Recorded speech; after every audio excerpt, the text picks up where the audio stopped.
Potássio, É. róseo. É tipo assim, não adianta tapar o sol com a peneira, a ordem mundial já acabou. Não tem esse negócio de esse cenário cor-de-rosa, né? Uma coisa- Não adianta a gente fingir que tá tudo bem, porque não tá. Não tá, né? O cenário já mudou completamente e é isso que eu tenho chamado aí de o plano mais genial e maquiavélico de todos os tempos, que tem direta relação com essa postura dos Estados Unidos de virarem agora os piratas do mar, né? Por quê? Os Estados Unidos hoje, e é muito importante a gente entender isso, porque o Brasil faz parte desse plano, né? Os Estados Unidos hoje, eles não só tomam o petróleo e o gás dos outros, mas eles também aumentam os preços e acabam forçando os caras a comprar exatamente deles, né? E eles também ganham de várias outras formas, por quê? Com a guerra no Oriente, a energia ficou mais cara no mundo inteiro, né? O petróleo chegou a $120, que foi um recorde. E aí, o que acontece? Quando a energia está muito cara, você acaba fazendo com que várias indústrias fiquem sem margem de lucro. Imagina, Vilela, que só para rodar o podcast aqui, de repente você começa a pagar R$100 mil ou R$200 mil só de luz. Tá louco. E é inviabilizar. Como é que você vai rodar esse business assim? Agora imagina uma indústria que tem o gás natural caríssimo. Imagina empresas, né, como a Spirit. Spirit, eu não sei se você já ouviu falar nessa empresa aérea, Spirit? Não. Que é low cost. É que você é um cara granfino, você não usa essas paradas, né? Uma vez eu andei de Spirit. De onde pra onde? De Miami para Virgínia, nos Estados Unidos. Eu devo ter... É um avião meio amarelo, assim, escrito Spirit. Eu peguei um low cost, eu não sei se foi esse, de San Diego pra Las Vegas. Será que era esse? Pode ser, pode Spirit. ser. Que era muito barata a passagem. Então, cara, pra você ter ideia, não sei como é que foi no teu voo. No meu voo, o negócio era tão alto nível, tão requintado, que rolou até bingo. Não. Rolou bingo. Cara. E aí, quem não mais ganhou? A gritaria do cara. Mano. Rolou bingo. Pra você ver que era o naipe do voo, né? Exato. Eu falei, cara, poderia ter pago um pouquinho mais pra não, pra não passar pra por não isso. participar de um bingo no avião, né? Tô querendo dar uma cochilada. Essas empresas low cost, elas trabalham com uma margem de lucro pequena, né? Porque para ela oferecer uma passagem muito barata ali, o cara tá no limite. Você aumenta um pouquinho o preço do combustível da aviação, você quebra a empresa. A empresa está quebrada. Tá quebrada? A empresa falou, não consigo mais operar. Então, o que os Estados Unidos... Isso é um sintoma. Por quê? Várias indústrias dos concorrentes dos Estados Unidos não têm como os americanos ali um acesso fácil ao petróleo, principalmente que eles deram uma de pirata e pegaram o petróleo da Venezuela também. As empresas estão quebrando. Então, o que os Estados Unidos estão fazendo com essa pirataria do mar? Eles estão... quebrando o mundo. Os concorrentes dos americanos estão quebrando devido ao combustível e energia muito caro. Então a Ásia e a Europa estão iniciando um processo louco de desindustrialização.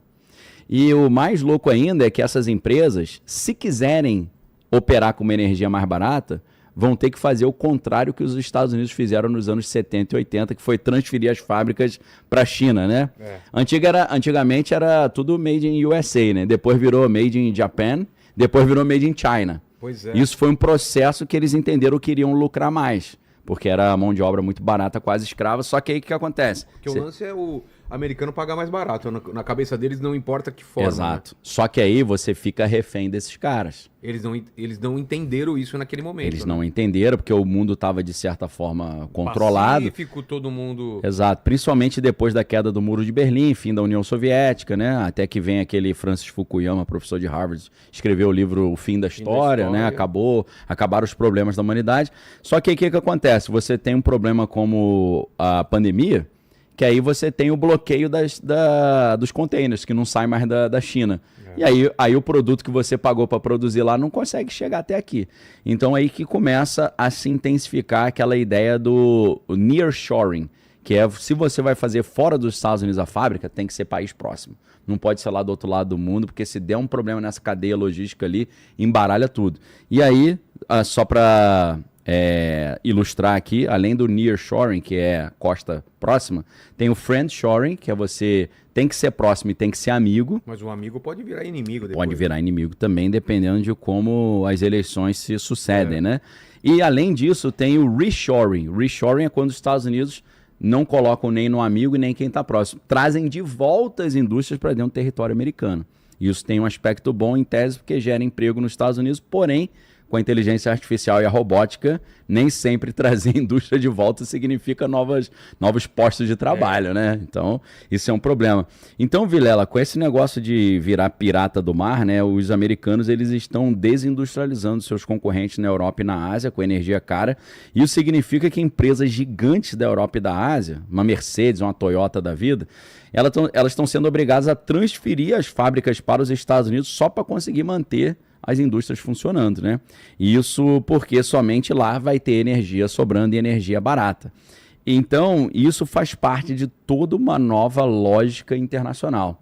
Os Estados Unidos agora querem forçar os países a trazer as indústrias para dentro dos Estados Unidos e querem forçar os países a comprar energia dos Estados Unidos, mesmo que pagando 10 vezes mais caro, porque é o único lugar que sobrou energia, né? Pois é. As refinarias lá no Oriente Médio estão sendo todas destruídas, então é uma ordem completamente mundial que está surgindo diante dos nossos olhos.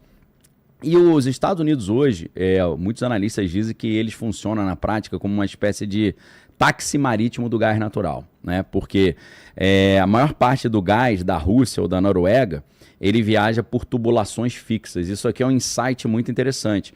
Por quê? Você não pode mudar a rota do gás. A Rússia manda gás para a Europa, mas é cano. Então você não pode mudar o cano e jogar para um outro lugar onde está pagando melhor. Os Estados Unidos não. O gás americano ele vai de navio. E obviamente o navio é móvel, né? Então isso permite que no meio do caminho eles podem mudar de rota e ir para onde está pagando mais. Então dá uma mobilidade muito maior. Inclusive eu não sei se você viu essa notícia, Vilela, acho que foi da semana retrasada. 2 navios russos que estavam trazendo combustível para o Brasil deram meia volta e foram embora. Porque na Europa estava pagando mais caro, né? Então, quando você transporta energia por navio, você tem uma mobilidade muito maior para ir onde estão pagando mais. O problema é que tem novos piratas no mar querendo tomar o teu petróleo, né? Então, é exatamente isso que está acontecendo agora. Tem gente que vai dizer que isso se transformou numa espécie de rede de extorsão marítima, né? Porque, tipo assim, você tem um contrato ali com o Brasil, mas outro lugar está pagando mais, você cancela e vai para onde está pagando mais. Isso gera um problema, né? E para piorar, os Estados Unidos... Essa aí é qual notícia? Cargas russas de diesel com destino ao Brasil são redirecionadas após alta dos preços globais. Isso já faz um tempinho, né? Não, mas essa aí é recente. É recente? Tem data isso aí? 27 de abril de 26. 27 de abril agora. Recente, hoje é dia 4, né? Então por isso que eu falei semana retrasada. Tinha acontecido isso já no início, quando começou a guerra lá. No dia 28 de fevereiro começa. Essas notícias eu tinha visto. Logo depois aconteceu. Até deu uma repercussão, mas agora isso tá virando moda, né? Porque eu tinha até falado pra galera aqui em alguns programas atrás que o governo brasileiro tinha decidido uma política de descorrelacionar o petróleo aqui dentro do petróleo lá fora. E isso fez com que o petróleo aqui dentro e o diesel tivessem com um preço artificialmente baixo. Estava 30% mais baixo do que o normal no mercado internacional. Isso já gera um problema. Por quê? 30% do diesel que é usado no Brasil vem de fora. Só que vamos supor, Vilela, que você traz diesel para o Brasil. Aí você chega aqui, você gasta, sei lá, vamos supor, $1.000 para trazer esse diesel. Aí você tem que vender aqui por mais de $1.000, né, para ter lucro. Só que você chega aqui, o governo daqui obrigava você a vender a 900. Porque estava 30% abaixo com defasagem. Os caras falam, não vou mandar para o Brasil, vou mandar para outro lugar. Então é aquela ideia que é sempre problemática de você querer congelar preço.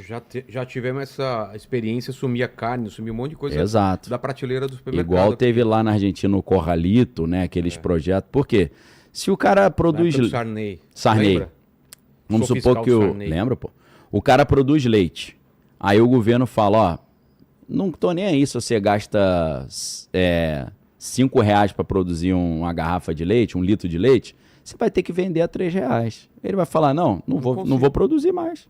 Então, em vez de você colocar o produto mais barato na prateleira, você faz o produto desaparecer do supermercado, né?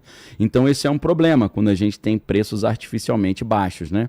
Agora, Vilela, olha a malandragem que o Trump fez, tem tudo a ver com essa ideia do Estado pirata. O governo americano lançou, no mês passado, um plano marítimo que obriga qualquer empresa que faça negócio com os Estados Unidos a usar navio fabricado nos Estados Unidos. Ah, não. Você tem noção? Tá de brincadeira. Isso é coisa de máfia, né? Não? É tipo assim, ó. qualquer pessoa que traz coisa para os Estados Unidos tem que trazer com o navio americano.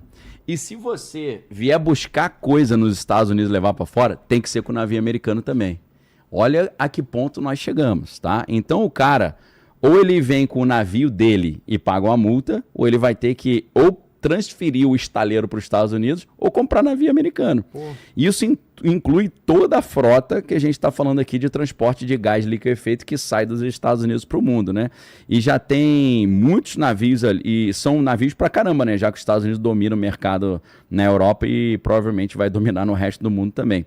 E vale para todo mundo, como eu disse, que está trazendo ou que está levando carga. Então, ou essas empresas investem em estaleiros americanos ou compram navios feitos nos Estados Unidos, ou vão ter que pagar uma multa pesada. Então, de qualquer jeito, você está tendo que molhar a mãozinha lá do tio Sam, né? E além disso, aconteceu algo que a gente está vendo hoje, né? Hoje a gente viu na prática. No sábado, o presidente Donald anunciou o Project Freedom, Projeto Liberdade. O que é Project Freedom? Ele chegou e falou o seguinte, olha, eu vou pegar a Marinha Americana, vou entrar com a Marinha no Estreito de Hormuz e vou escoltar os navios que estão lá dentro e não conseguem sair. Chegou e falou isso. Então o Trump ele já tinha anunciado um serviço de segurança da Marinha Americana para proteger navio. E ele fala, vou cobrar para vocês um preço bem razoável. Ou seja, agora tem escolta armada americana para navio mercante. Entendeu? Isso adiciona ali mais uma linha de fluxo de dinheiro, que é um esquema de proteção, né? Parece coisa da máfia, mas a gente não pode esquecer que o Trump ele cresce no meio da máfia também, né? Quem viu o filme O Aprendiz, você assistiu esse filme? Assisti. Então você vai ver que o Trump ele tem como mentor ali o advogado Roy Cohn, que era advogado da máfia.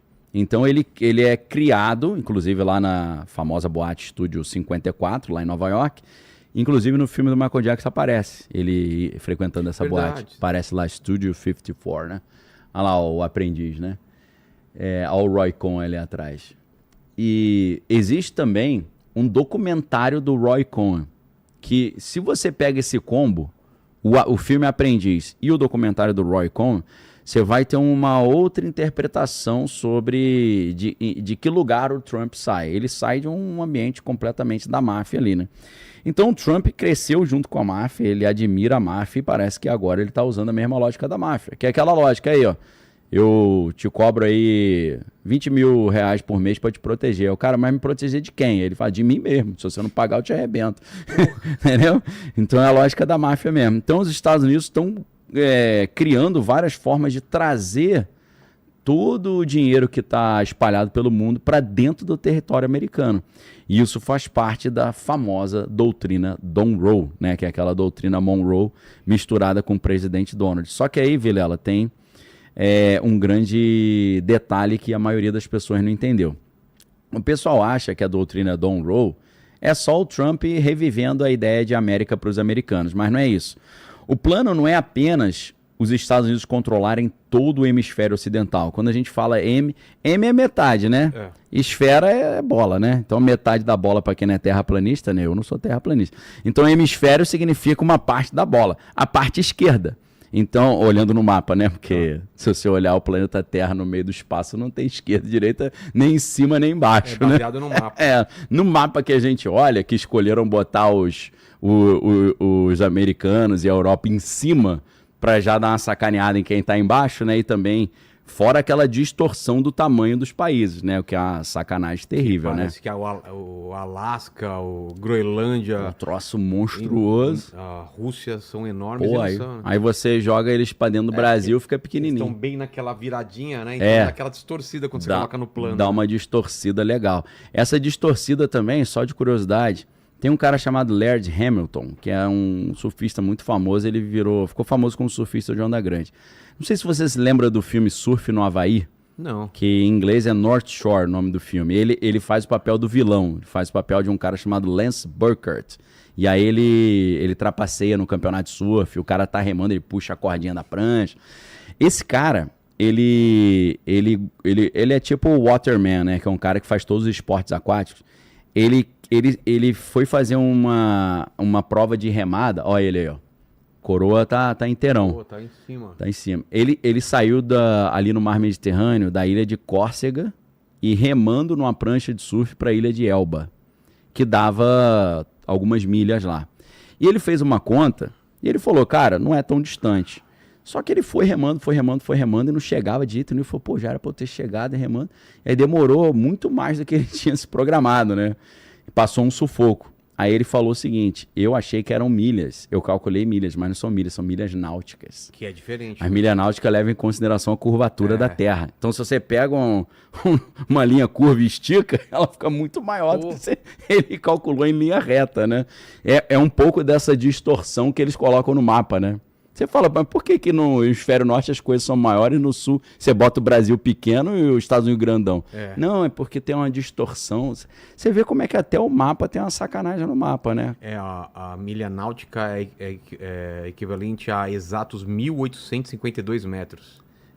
Corresponde a 1 minuto de arco de latitude, é usada para calcular a distância em cartas náuticas. Então, eu não sei qual é a diferença da milha normal para a milha náutica, mas a náutica é bem mais.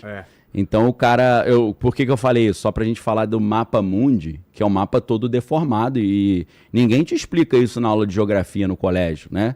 Você olha hemisfério norte e fala, poxa, Estados Unidos é gigantesco. A milha terrestre equivale a cerca de 1.609 metros. E a outra é 1.800? Então, um pouquinho mais. Se você soma várias, né? Vai somando, né? Você bota 1.000 milhas náuticas, é essa diferença de 200 aí vezes 1.000. Então ali, ó, tem um mapa mundi ali, ó, Vilela. Tá. Ali o Brasil tá Nelson Ned mesmo. Ele tá olha o tamanho do Canadá, não é tudo isso. O Canadá tá enorme. Mas isso aí você ainda pegou um que tá distorcido. Tem que ser o plano mesmo, o mapa plano. O chapado, né? Chapado, né? Esse não tá tão ruim assim, né? Então, Vilela, a galera entende errado o que é essa doutrina Don Rowe. A doutrina Don Rowe não é só controlar o hemisfério ocidental, é trazer todo o corredor energético do planeta Terra para o hemisfério ocidental.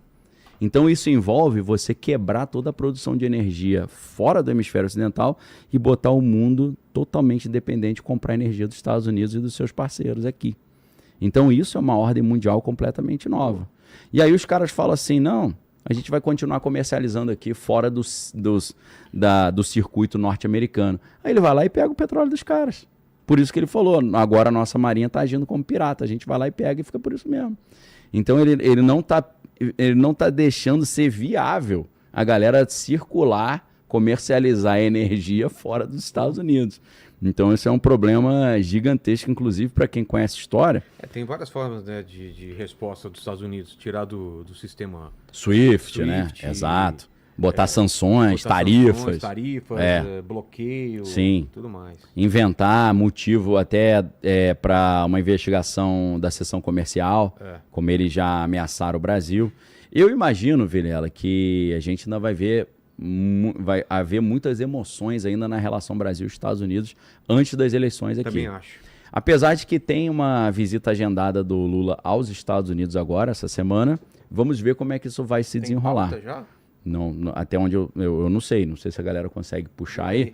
Eu acho que a pauta é relacionada a essa questão de acordo Brasil e Estados Unidos com relação ao nosso minério, né, e tal.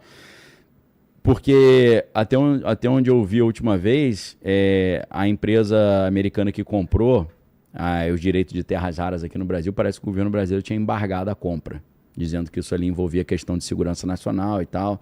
Então tem um interesse monumental nisso, porque depois que os Estados Unidos começaram a impor tarifas sobre a China retaliou dizendo para os Estados Unidos, então não passe mais terras raras para vocês, porque a China é a maior reserva e o maior processamento de terras raras do mundo.